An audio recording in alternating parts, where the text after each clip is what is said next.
So here we are for our third conversation about education. And last time we talked about what we can learn from homeschooling. And I feel like one of the key messages that was there was about it's so important that we really work together. And I think that links nicely into the topic for today, which is about the future of education. And of course, nothing can really change if we don't all work together for it. And I know, Kierran, that you wanted to say something about the culture of schools, didn't you? Yeah, for me, from what young people say, but also from my own experience of working in a school or a couple of schools, that the culture is so key to everything that underpins, how a school works and how it supports young people. So, if young people are valued for who they are, if they feel like they can express themselves, if they feel safe, they sound like real kind of basic things, but actually without those basic things, I don't think children can be in the right place to learn. So I think a real focus on, what should schools be like? We shouldn't ever have a situation where, and I've heard this a lot, Sue, where one of the biggest things that might affect children's self-esteem when they're young and growing is their experiences at school. And for a lot of these children, these are negative experiences. And that's something that really needs to change moving forwards. Yeah, last time, didn't we talk about having to understand how important it is to understand what is it about the conditions in schools that is meaning that so many children are not flourishing in that environment. Obviously, you've got quite a lot of children who have not been able to go to school because of the school closures, who actually are doing much better because they don't go to school. And that says something, doesn't it, about the culture that we have in school, which is very much based on output, isn't it? Like test scores and data. And that harks back to the factory days, which is when the education system was set up. But as you've just said, nobody can flourish in that kind of a culture. And actually what we need is space for individuality and creativity, on compassion. And one thing I think that you and I can both agree on is we really need a system that values difference and diversity and doesn't see it as an additional need that needs to be catered for.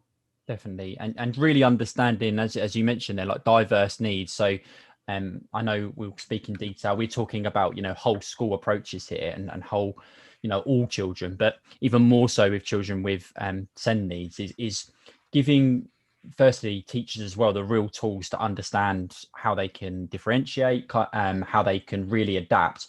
But then the adaptation over time shouldn't have to be so massive. When I go and talk to professionals about, maybe let's take ADHD for an example, we have to talk about all these extra strategies that we're putting in place and these kind of other things, these interventions, when really, if we had a more diverse system, that would make things so much easier. So it would actually cause less work for adults in the long run. But it is, first of all, when you have to try and change something as big as this, it's little steps first of all.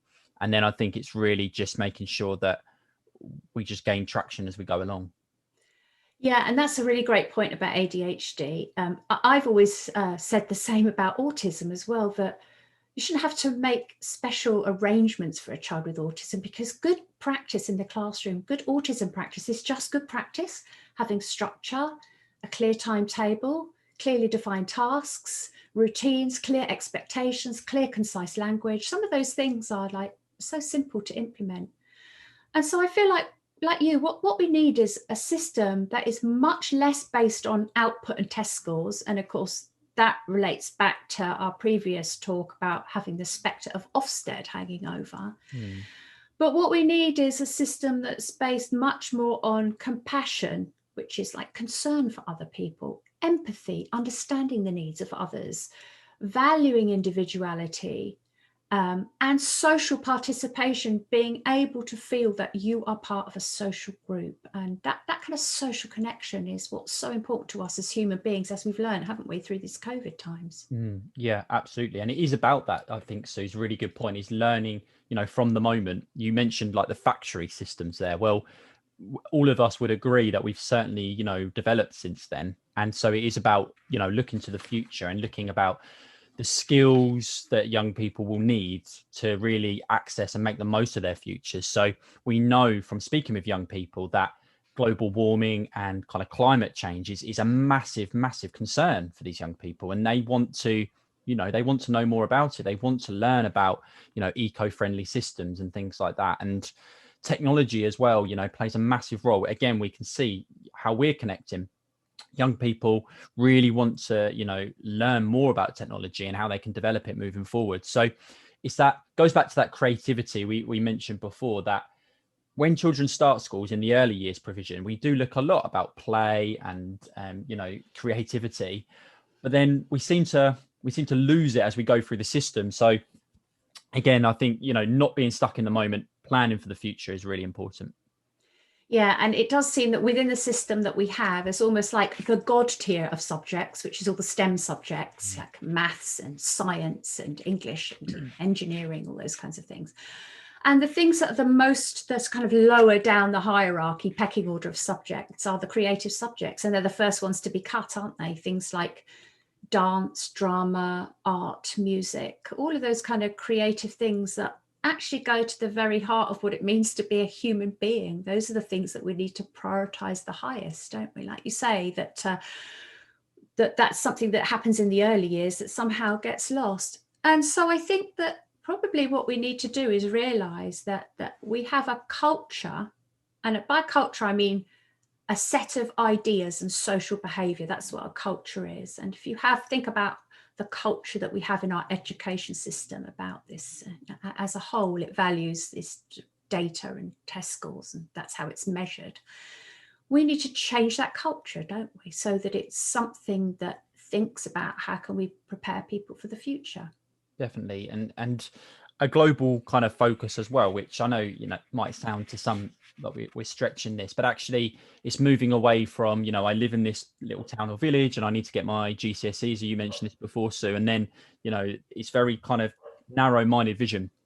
I'd really like to look at individuals, kind of their own pathways, developing them for their own, and all the things you mentioned there are so key around empathy, around compassion, but then also starting to look at, again, areas that they do really value, like maths and your science.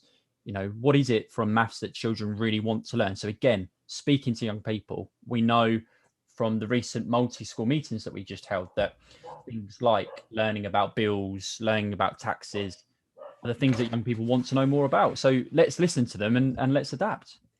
And that's a really great point that you've made there, Kieran. And it just goes to illustrate just exactly the reason why we need young people in the driving seat, because some of the points you've made there that young people have raised are reflected in a really interesting project by the Organisation for Environmental Cooperation and Development, which is an international organisation. And its job is to think about developing policies, better policies to make better lives. And they have come up with a model for the future of education. And what you've just spoken about there, about really thinking about our education system as thinking of it on a global scale, is actually one of the most important factors within this model that they recommend for the future.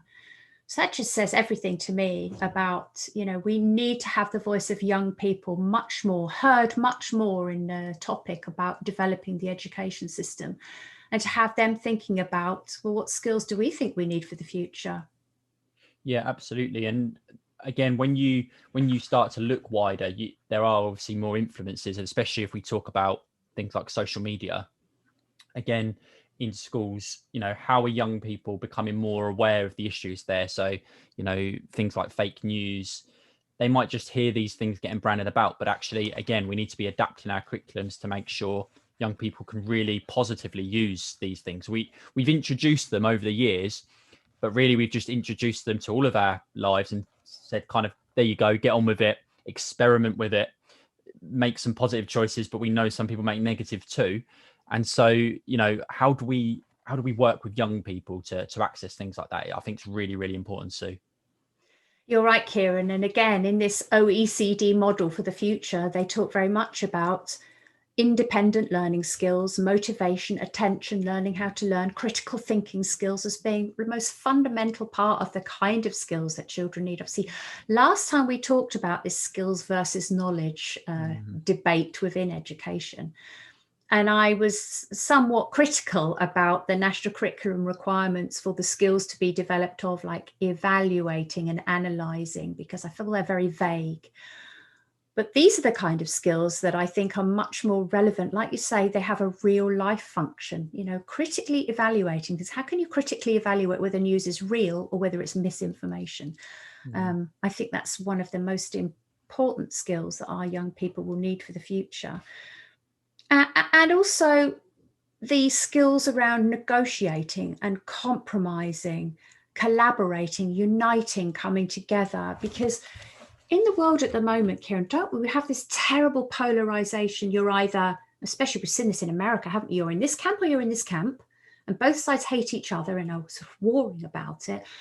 We have a lot of that going on in the world generally, don't we? You're either for Brexit or against Brexit. You're either for a vaccine or an anti-vaxxer and you don't believe the virus and you think it's a hoax. So we've got such polarization going on in the world, and we just need to have the voice of young people, I think, who are much more likely to be the voice of reason, to unite, to collaborate. Those are the skills that we need them to develop.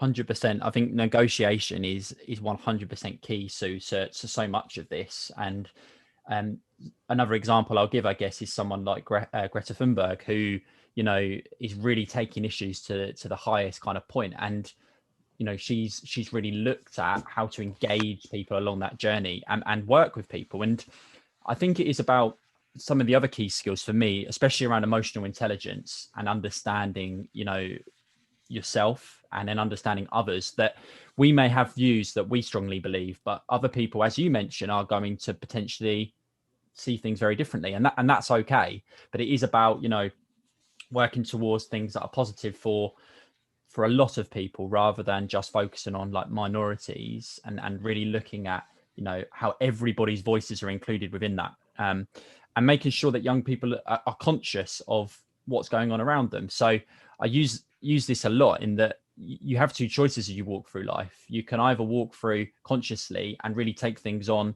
and kind of develop, or you can just amble and not really be awake to what's going on around you and be very narrow-minded. Part of that goes back to the school system, because it's trying to put you in this pigeonhole of thinking in one way, aiming for a couple of things. Whereas if we open that up, I think you'd have a lot more conscious people walking around. Yeah, and that really links into what I think is one of the huge topics of the future, and that is a focus on mental health and well-being. We have to do something to reverse this decline in the mental health of our young people. Now, what we know is most young people have mental health problems. It's awful, awful state of affairs.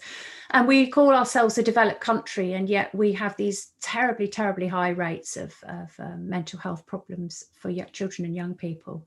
And one of the ways in which you can promote mental health and well-being is what you've just described, that being in the moment, be present in the moment and take notice, instead of just ambling along and just letting yourself being overwhelmed by all these influences around you, taking your time to be discerning about what you pay your attention to, and thinking about what is it that I need to be healthy and thrive and do well. Absolutely. And it is, it's everybody's responsibility, I think, to look at this. It's not just let's put some money behind a project and put an intervention in and let's see how it goes, or let's put more money at the higher end of mental health services and deal with the issues coming through. For me, that's completely the wrong way to look at it. You need to look earlier down that journey, so we don't have young people waiting on mental health lists to be seen by a professional for months and months on end. That's not good enough. It goes back to whole school approaches, doesn't it? We want everybody to really take this seriously, but the only way schools are going to take it seriously, and it goes back to what you said about working together, Sue, the top needs to recognize this. And what we mentioned Ofsted last time, a big driver, and it will say in their documents now that that's what they're moving towards, but not just putting it in documents, really actually looking at it and making sure that is a real focus. Children are not, and they tell us this all the time, they're not going to learn if they're not in the right place to learn. Yeah, and I think that one of the things that frustrates me about this whole conversation about how can we improve mental health for young people is we'll think about, let's have an intervention, we'll call it this, and we'll bring a practitioner into school that will do this intervention, and this intervention will be done to these children for 20 minutes twice a week or something like that. Or even, well-intentioned initiatives like having counsellors in schools. I know the intention is good, but it's missing the whole picture about the system itself is what's causing such difficulty. So you can think about patching children up and young people up with counselling and therapeutic interventions, but they still have to go into an environment that for them is actually relatively toxic. Yeah. And this is where I think that what we need to then really consider is our young people with additional needs who are much more adversely affected by poor mental health outcomes, because our system as a whole does not value diversity and individuality. And so schools are having to make an extra provision for that child because they've got extra needs. The whole system needs to be far, far more inclusive, doesn't it? It does. It does. And I think, what we're really trying to get across here is think about, how change can happen. And you made a really good point earlier, Sue, that, if we're going to create change, it does start from the bottom up. It does start with people driving it. And when I say people, I mean lots of people, not just, people like ourselves having these conversations, which are important.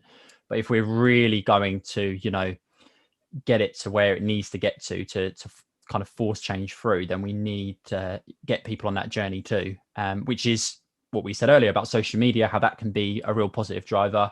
You look at someone, I mentioned him earlier, not just saying it because I'm a Man United fan, but really because he's done some great stuff. So Marcus Rashford's drive and the amount of children that he's helped and the teams working around him, that shows you that we can change things. So I think next time we really want to discuss more about the future of SEND provision, don't we, Sue? Yeah, exactly. And that is a great example of a change that's come from the bottom up. And it is something that's called an availability heuristic, which sounds complicated. But basically what that means is it just takes one person to raise an issue and they get a little bit of media attention. We mentioned Greta Thunberg last week as well, didn't we? Those people, Marcus Rashford, Greta Thunberg, they've created a conversation that's got some attention and it's gone viral on social media. That's been picked up by the mainstream media. The mainstream media focus on it, puts pressure on governments. Governments actually make decisions and make changes. And so that's all cascaded all the way through, isn't it? And there's absolutely no reason why we can't generate that kind of change on this issue ourselves. So I think that next time we speak, Kierran, it will be us thinking about the future of SEND provision, won't it? And thinking about what is it that needs to change for our kids for the future. Definitely. And as we've highlighted throughout, children's voice is essential to that. And we'll make sure that that's brought into the conversation, and obviously family voices as well. So I know we mentioned this last time, but if you do see the videos, leave comments, share, and just let us know your thoughts too. And we will try and integrate that into our conversations moving forwards. Fantastic. So looking forward to our next conversation, Kierran. Thanks for today. Thanks, Sue.